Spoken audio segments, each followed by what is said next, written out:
apparently Marvel Studios and Sony want to go big with the upcoming Avengers Secret Wars and of course the upcoming Spider-Man Beyond the Spider-Verse, where now we are getting reports that allegedly the third film will line itself up so a potential crossover and each film influencing the other will be felt when both of these films come out. So I tried digging into this to try to get more info, and honestly, I keep getting brought back to the same reports, the same quotes, or the same quote, but misquoted and context added by like Instagram pages that just post a lot of stuff that don't lead to much truth.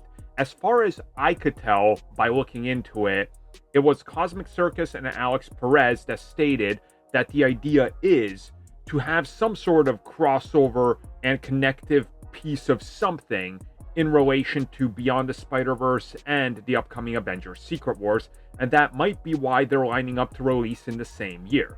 Outside of that, I haven't found much else at all.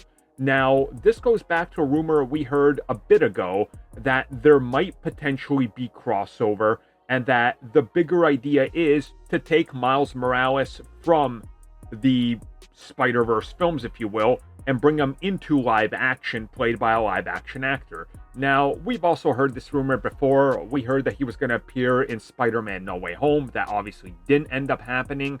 So this could just be more, hey, fan service guesswork, or I don't know, I got my own fan theory, let me toss it out there as a scoop. Because to me, this would seem a little out of the norm for pretty much everybody involved. Sony is dead set, and we know this because they announced it, on making a live-action Miles Morales Ultimate Spider-Man film. This will not be a collaboration or done with Marvel Studios. So is Marvel Studios allowed to then cast Miles Morales, bring him into Secret Wars, and then he gets whisked away and then Sony just does their own thing? Why would Marvel Studios do the legwork, right? That doesn't make sense. It would seem like Sony, if they wanted the live-action Miles to be the same one in this, that they would just proceed with their own path and what they want to do.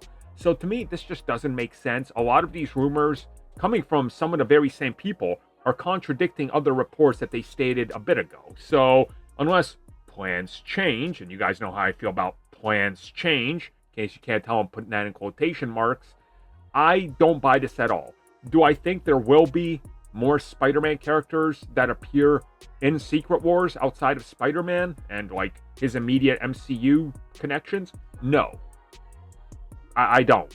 I personally don't. Like, why would Sony want Miles Morales to get started in the MCU, and why would Marvel Studios want it when they can't utilize him?